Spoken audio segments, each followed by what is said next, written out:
আসসালামু আলাইকুম। মার্কেট আলোচনায় সকলকে জানাই স্বাগত।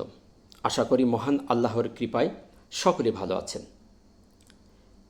জানি সকলের মন খারাপ, আর মন খারাপ হওয়াটাই স্বাভাবিক। বর্তমান মার্কেটের পরিস্থিতিতে সকলেরই মন খারাপ হওয়ারই কথা। তারপরও এটি একটি বিজনেসের জায়গা। আমরা সবাই জানি শেয়ার মার্কেট কখনো একই ধারায় চলে না। বিজনেস করতে হলে লাভ লস সব জিনিসগুলোকে মাথায় রেখে এইখানে টিকে থাকতে হয়। এখানে থাকতে হলে অত্যন্ত ধৈর্যশীল হয়ে থাকতে হয়।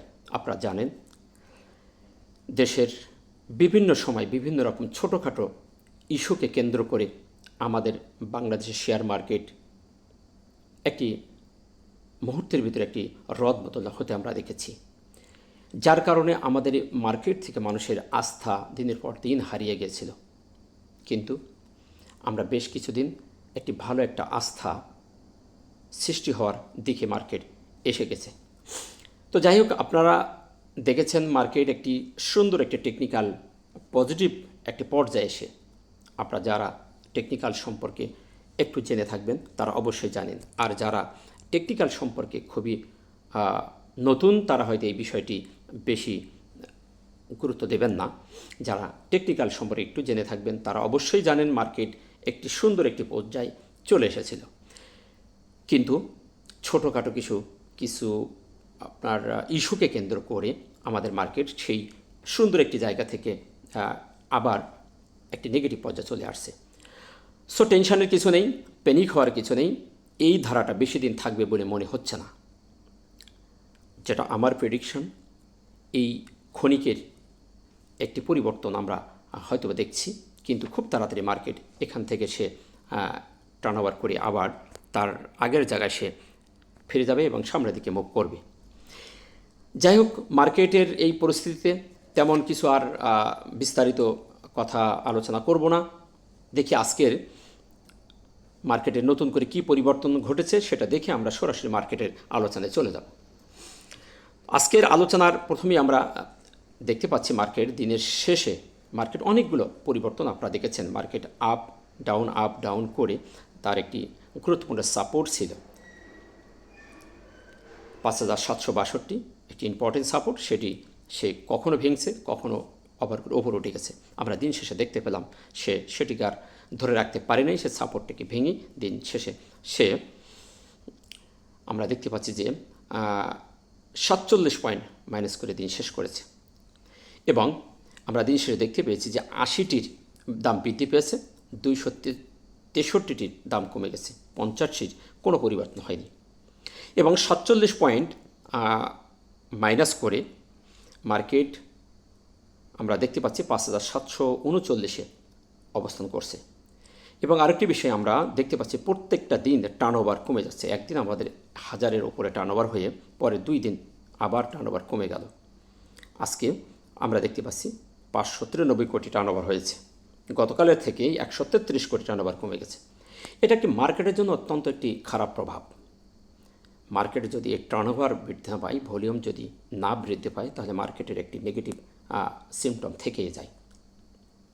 এবং আমরা দেখতে পাচ্ছি যে অলরেডি 2টি শেয়ারের আজকে হল্টেড হয়েছে। এবং টপ সেক্টরের ভিতরে যদি আমরা দেখতে পেয়েছি যে টেক্সটাইল সেক্টরটি আবারও টপে অবস্থান করছে। তো যাই হোক, এই ছিল মার্কেটের প্রাথমিক ধারণাই। এখন আমরা চলে যাচ্ছি আজকের মার্কেটের মূল আলোচনায়। তো মূল আলোচনায় শুরুতেই আমরা যেটা আলোচনা করে থাকি ক্যান্ডেল এবং ক্যান্ডেল অবস্থানটি দেখি। ক্যান্ডেল এবং ক্যান্ডেল অবস্থানটি কী বলছে আমরা আজকে দেখতে পাচ্ছি। গতদিনে আমরা যে ক্যান্ডেলটি দেখেছিলাম, আমি গতদিন বলেছিলাম যে ইনভার্টেড হ্যামার দিয়ে দিন শেষ করেছে। এ ধরনের ক্যান্ডেল একটি নেগেটিভ সিগন্যাল প্রদান করে। অবস্থানটা একটু পজিটিভ থাকলেও ক্যান্ডেলটি একটি নেগেটিভ সিগন্যাল প্রদান করছে। যাই হোক, আজকে আমরা দেখতে পাচ্ছি ক্যান্ডেলটি একটি বেয়ারিশ মারুবুজি ক্যান্ডেল দিয়ে দিন শেষ করছে এবং ক্যান্ডেলটি একটি নেগেটিভ ক্যান্ডেল। এবং অবস্থান যদি দেখি, তার সাপোর্ট ছিল 5762, একটি ইম্পর্টেন্ট সাপোর্ট, সেটিকে ভেঙে সে নিচে অবস্থান করছে। আজকে আমরা দেখতে পাচ্ছি দিন শেষে মার্কেট আমাদের 5739-এ দিন শেষ করছে। সো সেদিক থেকে যদি বলি যে অবস্থানটাও নেগেটিভ এবং ক্যান্ডেলটিও একটি নেগেটিভ সিগন্যাল প্রদান করছে। এখন আসি সাপোর্ট এবং রেজিস্ট্যান্স। আসলে মার্কেট কোথায় এখন তার সাপোর্ট, যেটি তার ইম্পর্টেন্ট একটা সাপোর্ট ছিল সেটি আজকে সে ভেঙে ফেললো, তাহলে এখন সে কোথায় থেকে সাপোর্ট পেতে পারে? এই জন্য নেক্সট একটি সাপোর্ট, ফার্স্ট সাপোর্ট এবং সেকেন্ড একটি সাপোর্ট আমি লেভেল এটা মার্কিং করে রেখেছি। মার্কেট যদি আগামীকাল তার ফার্স্ট সাপোর্ট 5700 থেকে 5685 এই জুনটাকে যদি মার্কেট অনার করে, তাহলে মার্কেট এখান থেকে একটি রিটার্ন নেওয়ার সম্ভাবনা আছে। এটি হবে তার ফার্স্ট সাপোর্ট। নেক্সট তার সাপোর্ট হলো 5607 থেকে আপনার 5593, এই জুনটা তার দ্বিতীয় সাপোর্ট।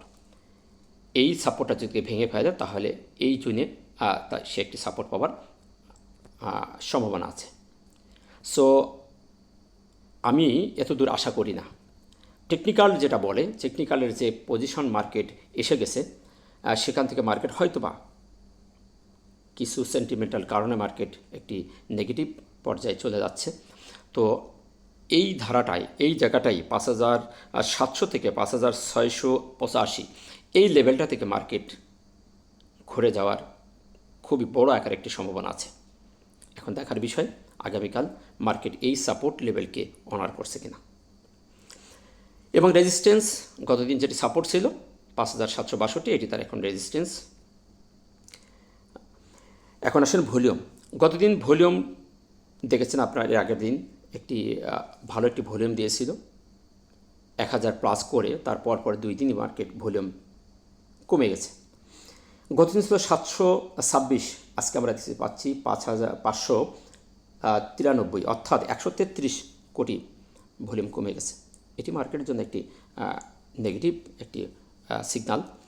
তো মার্কেটকে প্রাণবন্ত করতে গেলে, মার্কেটকে সামনের দিকে ভালো একটি জায়গায় নিয়ে যেতে হলে অবশ্যই ভলিউম ইনক্রিজ করতে হবে। আমরা সেইটাই দেখছি না মার্কেটে। তো দেখা যাক আগামী কাল মার্কেট কোথা থেকে সাপোর্ট নিচ্ছে এবং ভলিউম বৃদ্ধি পাচ্ছে কিনা। তো সেদিক থেকে যদি দেখি, ভলিউমের অ্যানালাইসিসটা আজকে একটি নেগেটিভ সিগন্যাল দিচ্ছে। এবং যদি ভলিউমের ম্যাট্রিক্সের সেই থিওরি আমি ধরি, তাহলে প্রাইজও কম, ভলিউমও কমে যায়, তাহলে ওটি একটি আবার আমরা বলতে পারি সেটা একটি বুলিশ সিগন্যাল প্রদান। আসি এমএসিটি এবং হিস্টোগ্রামের যে অ্যানালাইসিসটি। গতদিন আপনারা দেখেছেন মার্কেট একটি লাল বার ক্রিয়েট করে দিন শেষ করেছিল। এটি ছিল, আমি বলেছিলাম, এটি ছিল তার একটি সিগন্যাল। মার্কেট একটি পজিটিভ সিগন্যাল থেকে এই ধারাটা, এই জায়গাগুলো ছিল তার একটি পজিটিভ। এই দিনকে সে একটি নেগেটিভ, গতকাল একটি নেগেটিভ সিগন্যাল দিয়েছে।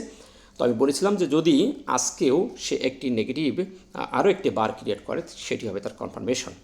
গতদিন দিয়েছিল সিগন্যাল, আজকে সে একটি কনফার্মেশন দিয়ে দিল। সো হিস্টোগ্রামের অ্যানালাইসিস অনুযায়ী যেটি প্রতীয়মান হয় যে মার্কেটে এখন আবার পুনরায় সেল প্রেশার বেড়ে গেল, অর্থাৎ সেলারদের প্রাধিকার বেড়ে গেল, বায়ারদের প্রাধিকার কমে গেল। সো সেদিক থেকে যদি দেখি, হিস্টোগ্রামের যে বার সে অনুযায়ী সেটিও আজকে একটি কনফার্মেশন দিয়ে দিছে এবং এখানে বায়ারদের থেকে সেলারদের প্রাধিকার বেড়ে গেছে। সো হিস্টোগ্রাম অ্যানালাইসিস অনুযায়ী আজকে মার্কেট একটি সেল সিগন্যাল প্রদান করছে এবং এমএসিডির যে রেখাটি আবার তার নিচের দিকে মুখ ঘুরিয়ে দিয়েছে। আরএসআই, গতদিন আরএসআই ছিল 56, আজ দেখছি 53, অর্থাৎ গতদিনের থেকে আবার আজকে কমে গেছে। অর্থাৎ 55, 56, 57, 58, 59 এই জায়গাটাকেই বারবার ঘোরাঘুরি করছে। তো যাই হোক, আরএসআইয়ের সেই অ্যানালাইসিস যদি ধরি 40 থেকে 60-এর মধ্যে স্ট্যান্ডার্ড লেভেল আমি বলেছি। সো সে জায়গার থেকে যদি আরএসআই অ্যানালাইসিস দেখি, তাহলে সেটা একটি পজিটিভ অবস্থানে আছে। এখনও পর্যন্ত আরএসআই যে একটি চ্যানেল আমি এঁকে রাখছি, সেই চ্যানেলটার কাছে এখন আসে নাই। এই চ্যানেল বরাবরই আমরা এখনও পর্যন্ত আশা করতে পারি। সো আরএসআই অ্যানালাইসিসটি এখনও পর্যন্ত একটি পজিটিভ অবস্থানে আছে। এমএফআই যদি দেখি, আজকে গতদিন ছিল 47, আজ দেখছি 38, অর্থাৎ মানি ফ্লো নিচের দিকে নেমে গেছে। অর্থাৎ মানি ফ্লো মার্কেটে আমরা দেখতে পাচ্ছি যে একটি মাইনাস হয়ে গেছে। সো মানি ফ্লোর দিক থেকে যদি দেখি, তাহলে মার্কেটের এটি একটি নেগেটিভ সিগন্যাল দিচ্ছে। এই ছিল মার্কেট নিয়ে আজকের সংক্ষিপ্ত অ্যানালাইসিস। সর্বশেষে বলবো, শেয়ার বিজনেস অত্যন্ত একটি সংবেদনশীল জায়গা এখানে অত্যন্ত ধৈর্যশীল হয়ে এখানে বিজনেস করতে হবে। আমরা দেখেছি মার্কেট বড় আকারে পতন হয়েছিল, সে সময় আমরা ধৈর্য ধরে অপেক্ষা করেছিলাম। তাই এই ছোটোখাটো কারেকশন থেকে নিরাশ হওয়ার কিছু নেই, প্যানিক হওয়ার কিছু নেই। অবশ্যই আল্লাহ ধৈর্যশীলদের সাথে আছে, অপেক্ষা করুন। অবশ্যই খুব তাড়াতাড়ি মার্কেট একটি ভালো অবস্থানে যাবে, তাতে কোনো সন্দেহ নাই। সো এইটুকু জায়গায় আমাদেরকে নিজেদেরকে কন্ট্রোল করতে হবে এবং হাতের শেয়ারগুলির প্রতি যত্ন নিতে হবে এবং খুবই তীক্ষ্ণতার সাথে মার্কেটকে পর্যবেক্ষণ করতে হবে। সাপোর্টকে যখনই দেখব আমরা এ ধরনের কোনো ভালো একটি সাপোর্ট লেভেলকে মার্কেট অনার করে ভালো একটি সবুজ ক্যান্ডেল এবং হিস্টোগ্রামের বার যদি হালকা লাল বার ক্রিয়েট করে, তাহলে আমরা পুনরায় আবার একটি এন্ট্রি নেওয়ার চিন্তাভাবনা আমরা সবাই করব। আশা করি মার্কেট সম্পর্কে এই সংক্ষিপ্ত অ্যানালিসিস বুঝতে পেরেছেন। ভালো থাকবেন। আসসালামু আলাইকুম ওয়া রাহমাতুল্লাহ।